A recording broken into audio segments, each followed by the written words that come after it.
దయచేసి ఈ వీడియో అందరూ చూడండన్న. ఎందుకంటే ఏవేవో పనికిరాని యూట్యూబ్‌ల వీడియోలు చూస్తా ఉంటారు. దాని అర్థం పర్థం లేని వీడియోలు గూడా లైకులు కొడుతుంటారు. కానీ మా రైతులయి మాత్రం వీడియోలు ఎవరు చూడరు, లైక్ చేయరు, ఆదరణ అస్సలు లభించదు. మరి ఆ రైతులు ఏం పాపం చేసినో తెలవదు గానీ, ప్రకృతి అట్నే రైతులను నష్టం చేస్తుంది. ప్రభుత్వాలు నష్టం చేస్తాయి. ప్రతి ఒక్కరు రైతుని నష్టం చేస్తారు గానీ, వాళ్ళ బాధలు, కష్టాలు చెప్పుకోవడానికి ఒక యూట్యూబ్ లాంటి దాంట్లో గూడా ఎవరు సరిగ్గా ఆదరణ లేకపోతే ఎట్లా అన్నా? అందరికీ అన్నం గావాలి. అందరు తినడానికి అన్నం గావాలి. ప్రతి ఒక్కటి గావాలి గానీ, రైతుల బాధలు, రైతుల కష్టాల గురించి వాళ్ళు చేసే వీడియోలు మాత్రం ఎవరికీ అవసరం లేదన్న. ఎందుకన్నా అంతగా ఏం పాపం చేసిర్రు రైతులు?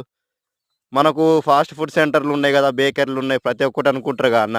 ప్రతి ఒక్క ముడి పదార్థం అన్నీ మన రైతులు పండించిన పంట ద్వారానేగా అన్న వచ్చేటియి. అక్కడ ఏమన్నా మిషన్‌లో, కంప్యూటర్‌లో డౌన్‌లోడ్ చేసేది కాదు గదా! దయచేసి రైతులకు గూడా, రైతుల వీడియోలకు గూడా రైతులను గూడా కొంచెం ఆదరించండన్న. ఈ వీడియో అందరికి షేర్ చేసి కొంచెం మా బాధలు గూడా చూపెట్టండన్న. ఇవన్న రైతన్నలకు